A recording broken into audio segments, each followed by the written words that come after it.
Chapter 5. Searching for Answers. Arthur and Ruslan's off-road vehicles traveled along a broken mountain road. Even when the bad road ended, they drove off-road, crossing and wading through streams, removing debris, and sawing trees blocking the way, and winching their way out of deep mud. In this way, they reached the river, whose bed had overfilled because of the rains, and the river overflowed its banks. The flow of water was so powerful that it washed away a cow that wanted to cross the road. The friends had to spend a few days sleeping on the shore to wait out the bad weather and continue their journey again.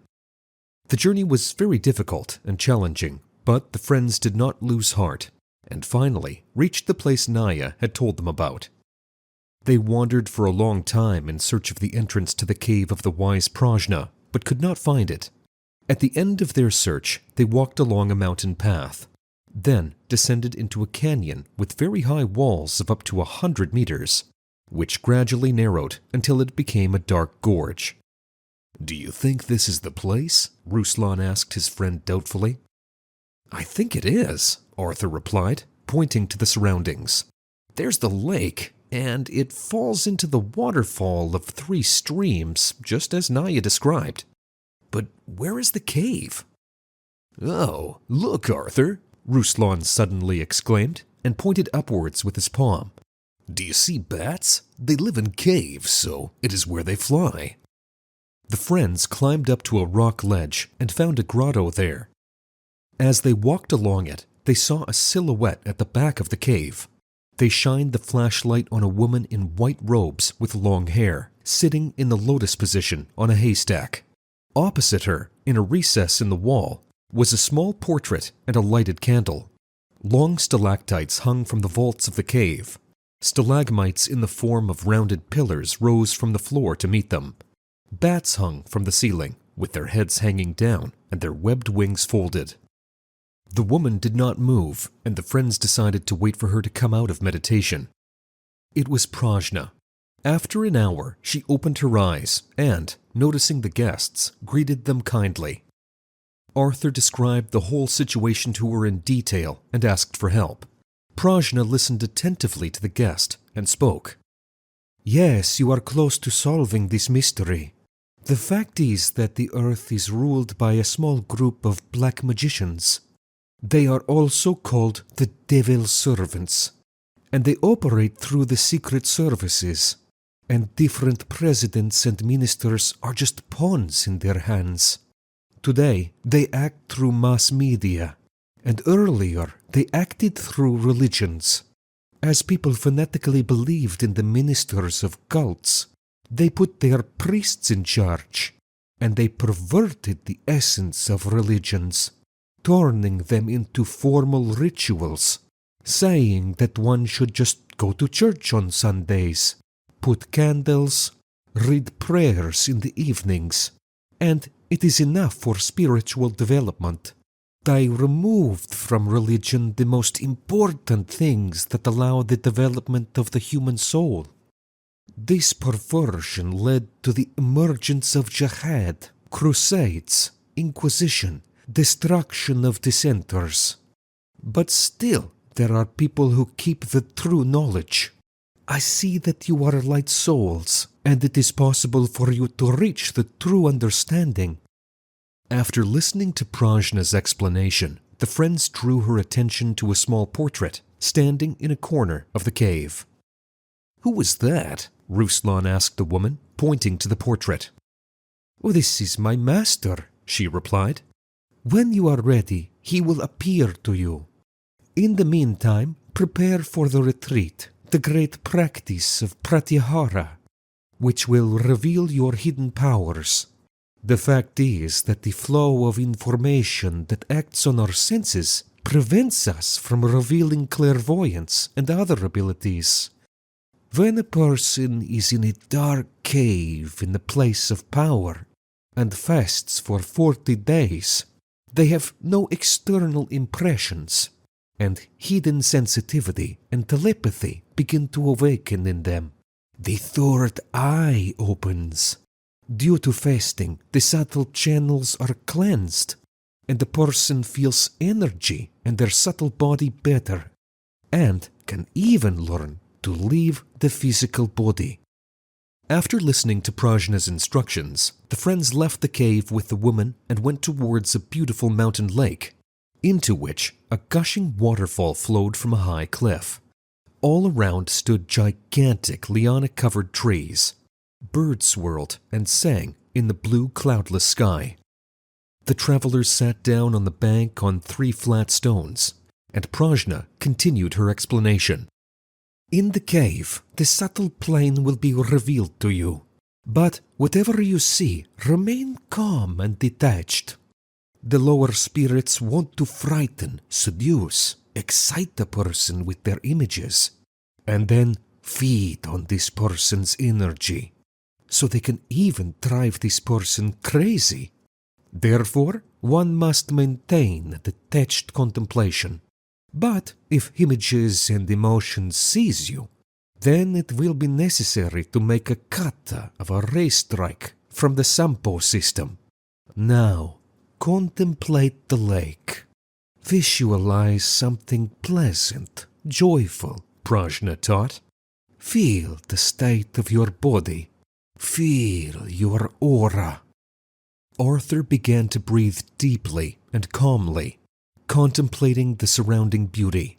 His body relaxed and his spine straightened. He felt light rays of energy flowing from his body in all directions. Now, remember this state, Prajna said again, and to reproduce it easily, make an anchor. Put your index finger and thumb together and chant Om, linking this state mentally with the anchor. Arthur and Ruslan did all this, and their faces lit up with a bright inner light. Now, imagine something unpleasant that is troubling you, Prajna said in a deep, vibrating voice.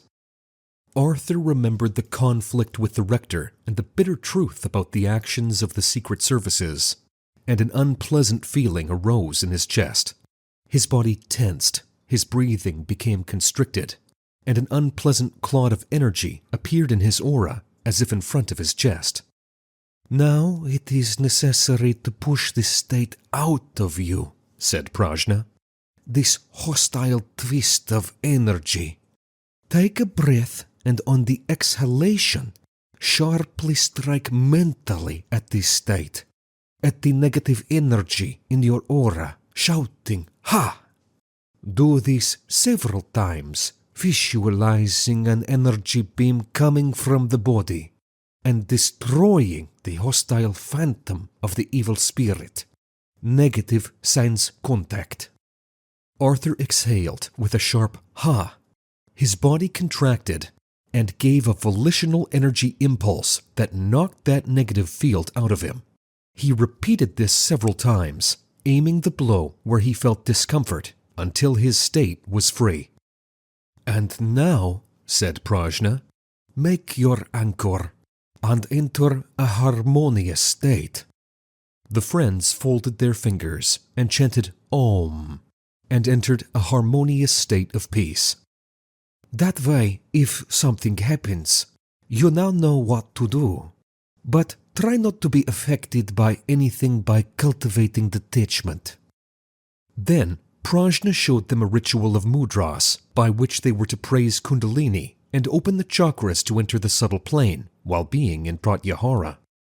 Prajna showed special breathing and physical exercises, explained how to do purges during fasting, how to meditate, and escorted the friends to 2 caves where they were to have a retreat practicing Pratyahara.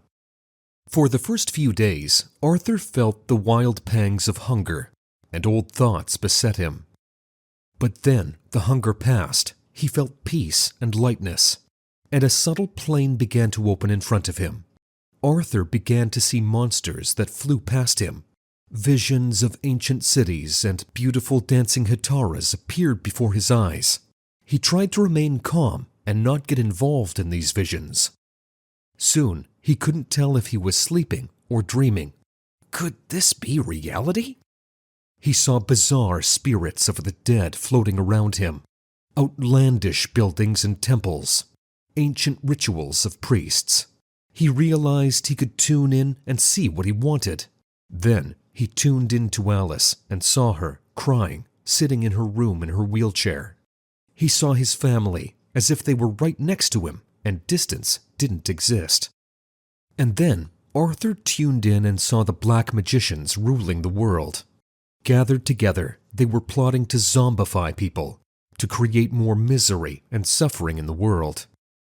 "We've already started incurable diseases, AIDS," the oldest magician with knotty fingers and a hooked nose said in a creaky voice. "We need to invent new diseases that kill people. Allocate funds for our research institute to create new viruses. Keep an eye on this gathering."